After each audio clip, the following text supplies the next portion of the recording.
So we are making an effort.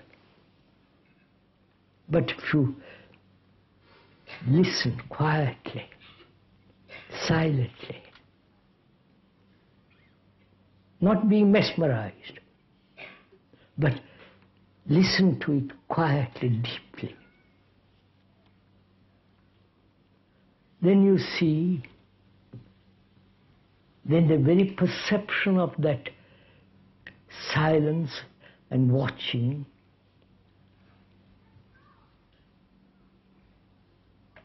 without any effort, fear has no place at all.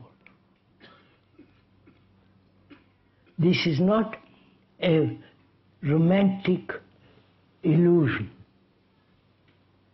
This is a fact. When you hold something without movement, you see the beauty of or the ugliness of the jewel completely. But we never look at the jewel. We say how beautiful and pass it on. But when we hold it in our hand, the most extraordinary jewel in the world, and look at it carefully, how extraordinarily complex, how delicate, subtle. Its capacity so great. You learn to one begins to learn what it is. Not learning is different from memorizing. Right? My Lord. Are we saying too much in one talk? Yes? Quite right. You're right. Saying too much in one talk. Can't be helped. Sorry.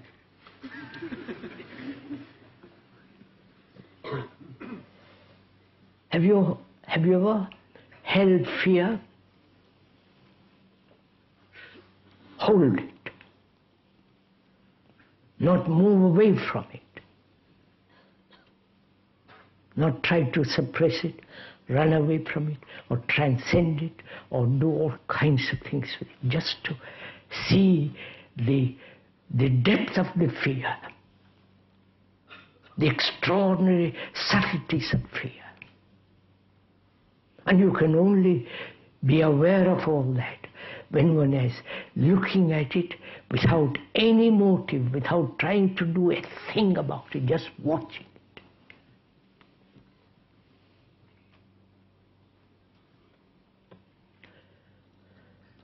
One can do the same thing with pain. Of course, not extreme pain. When you watch pain carefully, not trying to rush to the dentist immediately, when you watch it, stay with it. Not morbidly, but see all that is happening, how you react to it, and so on, so on. If you do that, the pain lessens naturally. In the same way, if you hold this jewel, fear is an extraordinary jewel, extraordinary something, which has dominated human beings for 40,000 years and more. And if you can hold it and look at it,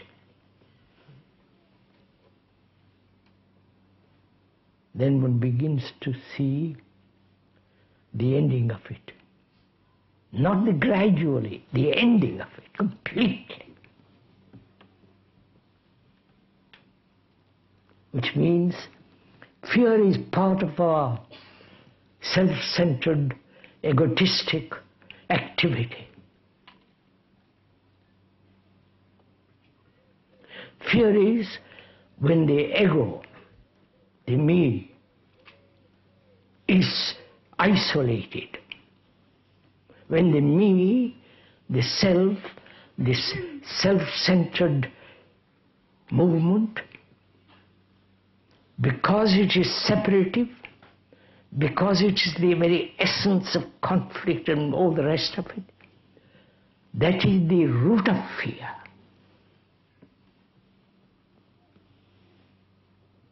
But when you hear this, how can one live, you will say, in the world without being self-centered? Right? This is a natural, healthy question. But first be free, and then you'll find out. Not the other way around. You understand what I'm... It's like saying, what is on this other side of the mountain? You have to climb the mountain to find out. But the description of what is on the other side of the mountain is still a description. But if you walked up the mountain, then you will find out. See, what we want is guarantees.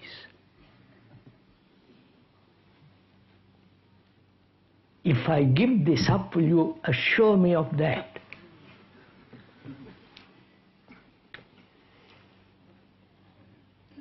And there is no assurance.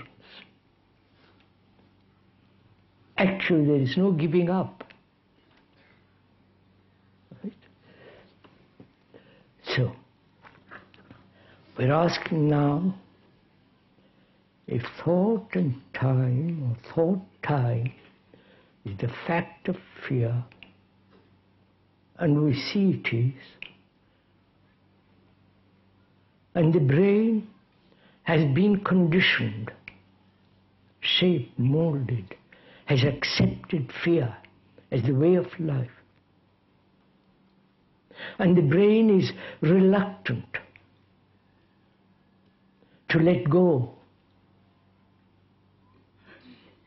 It says,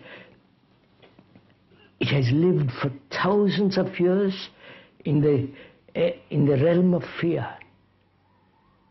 It's got used to it, all the cells, all the, all that's going on inside says that's natural, that's form, that's part of our life. And either one learns through tremendous shock, which is bad for the brain, or you see the fact instantly. And therefore, action takes place instantly.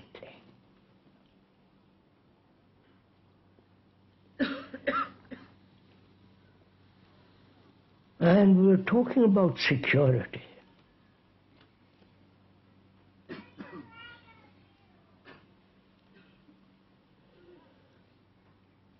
Obviously, there is no security in the future. Right? I wonder if we see that.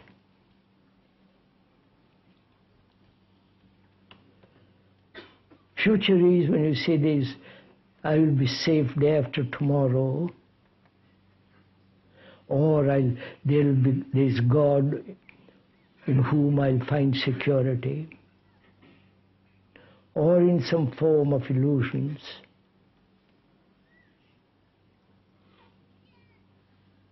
Is there security in time?